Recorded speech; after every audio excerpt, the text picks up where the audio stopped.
This is Medley Prime. Today I will be reviewing Horseman, which is the fifth ongoing retroactively changed, as it was originally introduced as a one-shot before I guess it got popular enough for Eric July to decide that it's better off being ongoing instead. He's also covering in one of his videos that he had the first few pages previewed in Ripzine number 2. And so the first thing that drew my interest in preparation for reviewing this was the character design. As you can see, there's a little bit of Batman, a little bit of Nightwing, and Punisher, and I'd also say Silkworm from Myers Jawbreakers with the very military style design.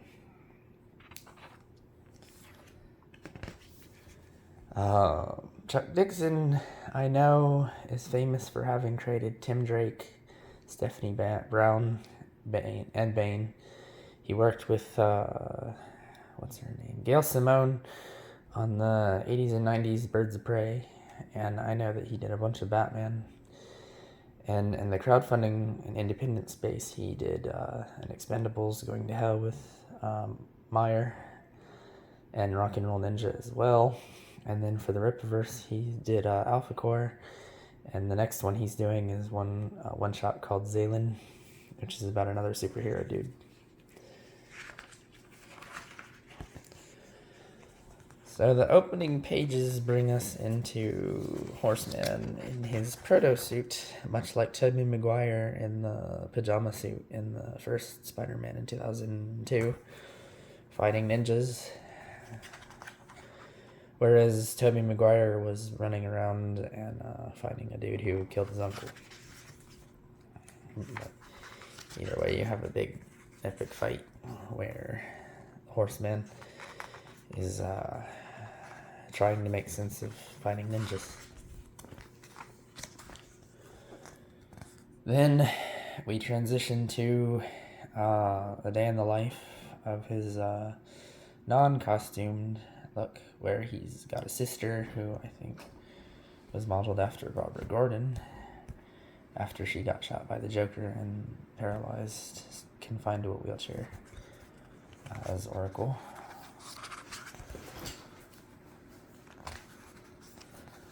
And in keeping with the idea, Hector is drawn to look a lot like Bruce Wayne when he's not being Batman.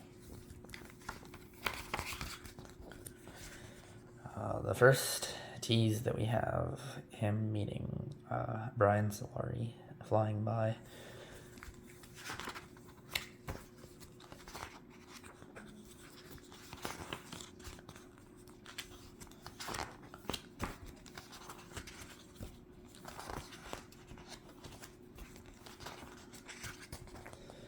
There's been a big deal about the two cops that follow him around and give him a hassle throughout most of this comic.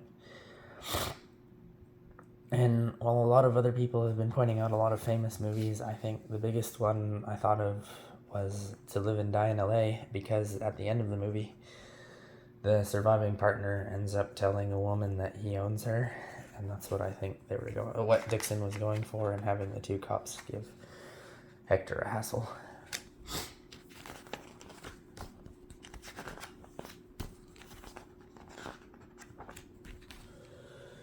I think this dude's name is Tuna, and it seems to me like Chuck Dixon really must have liked not only the Kingpin from Marvel, but Darren Fontano from the ISOM 1 and 2, where he's a rival to ISOM, and so I think this dude is meant to be the same thing for Horseman.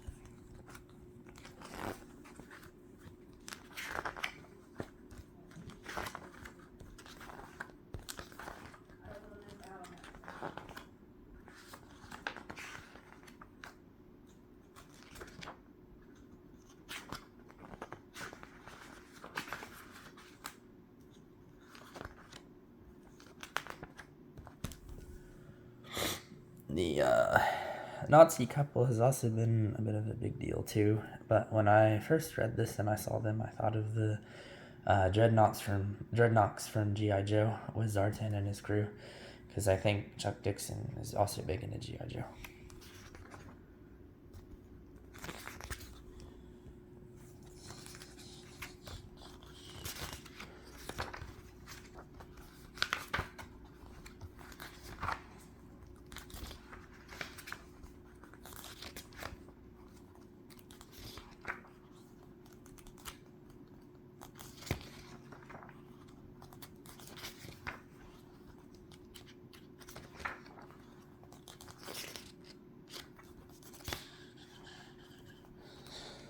Have the big brutal fight, and Braxwell shows up to rescue him.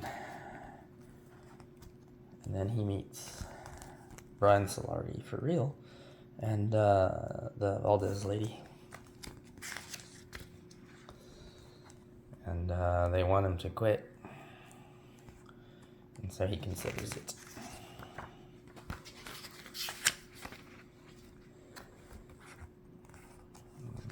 Takes a flight.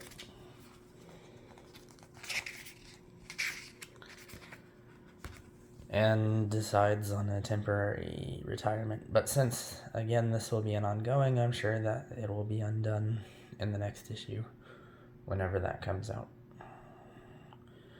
And then after this is the big bad Blood Ruth. I guess she's supposed to be spooky Halloween. Yeah.